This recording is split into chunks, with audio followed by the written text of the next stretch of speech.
3,340조 원. 스위스 최대 은행 UBS가 궁금해하는 것이 있습니다. 바로 한국 할머니들의 돈 관리법 말이에요. 오늘 보실 내용 절대 믿기 어려우실 거예요.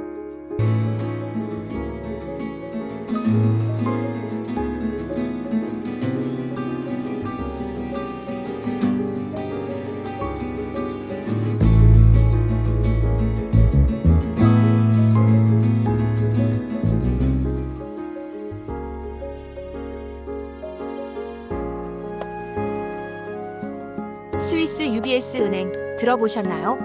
세계 최대 프라이빗 뱅킹 회사입니다.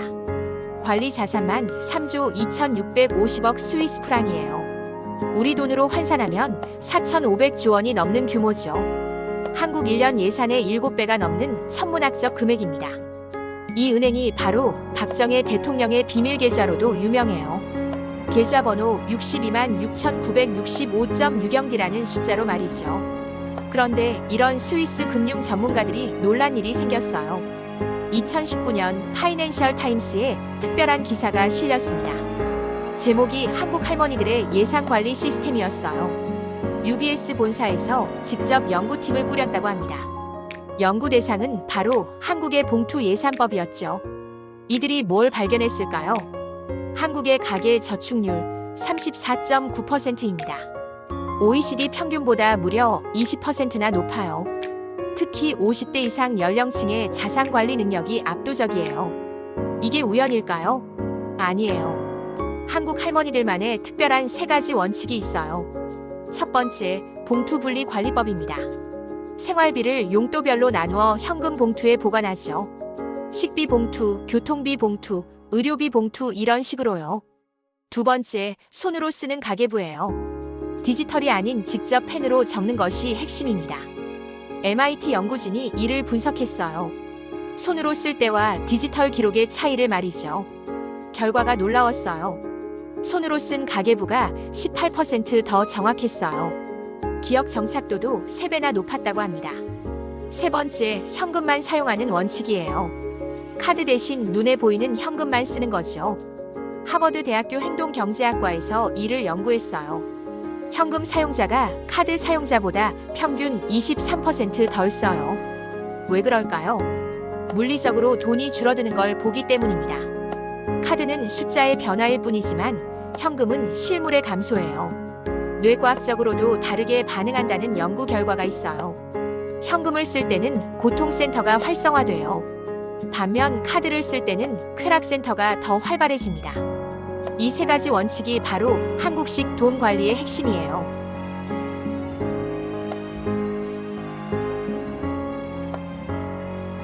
이제 실제 사례를 만나보죠. 부산 김순자 할머니, 올해 73세입니다. 6남매를 혼자 키운 베테랑 주부세요. 할머니 댁에 가보면 신기한 풍경을 볼 수 있어요. 부엌 찬장에 12개의 봉투가 정렬되어 있거든요. 각각 한글로 용도가 적혀 있어요. 식비, 교통비, 의료비, 경조사비까지 말이죠. 매월 1일이 되면 할머니만의 의식이 시작돼요. 연금 240만 원을 각 봉투에 정확히 배분하시죠. 이 방법으로 50년간 한 번도 적자를 낸 적이 없대요. 정말 놀라운 건 기록이에요. 1973년부터 지금까지 모든 가계부가 보관되어 있어요. 큰 며느리 증언에 따르면 한 푼의 오차도 없다고 해요. 연금 240만 원으로 어떻게 매월 30만 원씩 저축할까요? 비결을 물어봤더니 이렇게 답하셨어요. 봉투에 돈이 없으면 그냥 안 쓰면 돼. 너무 단순한 답이었지만 그 속에 깊은 철학이 있었어요. 물리적 제약이 심리적 절제를 만든다는 거죠. 할머니는 또 이렇게 말씀하셨어요. 요즘 젊은 사람들은 돈 쓰는 재미만 알지 모으는 재미를 몰라. 우리 때는 한 푼이라도 아껴야 살았으니까. 이런 경험이 쌓여 지혜가 된 거죠. 서울 박영희 할머니 75세입니다. 이분은 현금 관리의 달인으로 유명해요. 할머니를 따라 마트에 가봤어요. 신용카드가 있는데도 절대 사용하지 않으세요. 모든 계산을 현금으로 하시거든요. 이유를 물어봤더니 명확한 답이 돌아왔어요. 눈에 보이는 돈만 써야 진짜 가치를 알 수 있어. 카드는 돈 쓰는 느낌이 없어서 자꾸 더 쓰게 돼. 실제로 할머니의 소비 패턴을 분석해봤어요. 같은 물건이라도 현금으로 살 때와 카드로 살 때의 차이가 컸어요. 현금일 때는 꼼꼼히 가격을 비교하시더라고요. 카드일 때는 상대적으로 무심했고요. 이런 습관으로 30년간 매월 50만 원씩 저축하셨어요. 지금 총 자산이 2억 원이 넘는다고 하시더라고요. 할머니 지갑을 보여주셨는데 깜짝 놀랐어요. 용도별로 칸막이가 되어 있었거든요. 식비용 만원권, 교통비용 1,000원권 이렇게 분류해서 보관하세요. 이렇게 해야 돈 관리가 쉬워져. 한 곳에 섞어두면 얼마 썼는지 모르게 돼. 정말 과학적인 방법이었어요. 행동경제학에서 말하는 멘탈 어카운팅 그 자체였죠.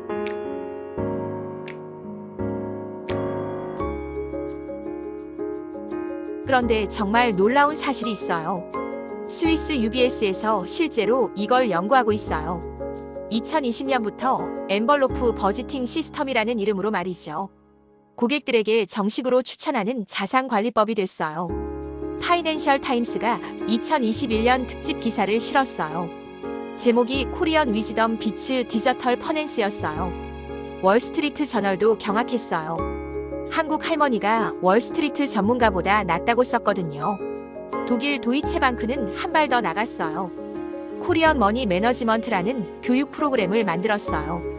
프랑스 BNP 파리바도 검토 중이라고 해요. 더 놀라운 건 스위스 금융 전문가들이 한국어를 배운다는 거예요. 할머니들의 가계부를 직접 연구하려고 말이에요. 추리히 대학교에 코리안 퍼넨셜 비헤이비어 연구소도 생겼어요. 세계 최고의 금융 국가가 우리한테 배우러 온다니요. 이게 정말 믿어지시나요?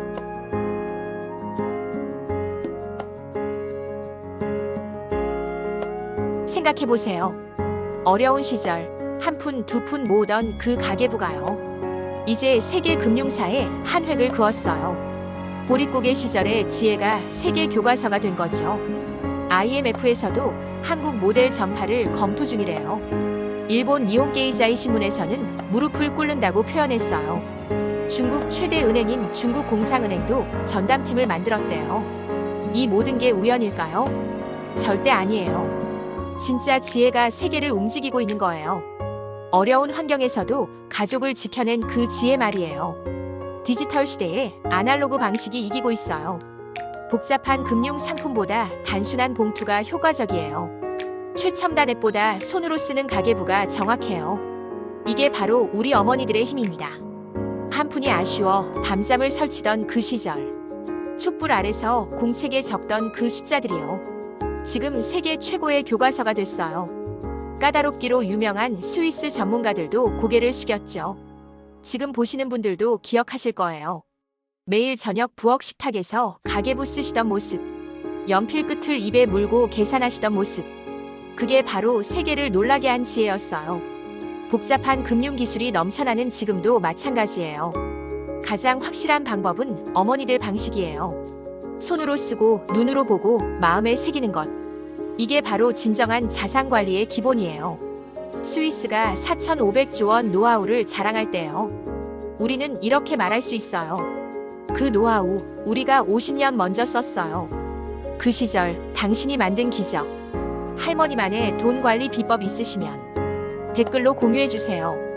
그 지혜도 언젠가 세계를 놀라게 할 거예요.